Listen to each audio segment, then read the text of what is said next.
C'est l'histoire de 3 jeunes mecs des Minguettes qui, après avoir subi une bavure policière, décident d'organiser une marche non violente. De partir de Marseille, de faire une marche à travers la France pour sensibiliser les gens. Et ils vont se retrouver à la fin 100 000 personnes à Paris. C'est une histoire vraie, c'est l'histoire de la marche pour l'égalité contre le racisme. Outre le fait qu'il y avait un hommage justement à ces marcheurs oubliés, ce qui m'a plu, c'était le potentiel cinématographique.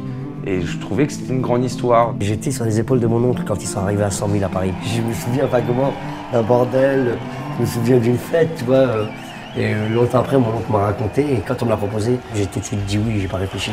Je salue la France de toutes les couleurs.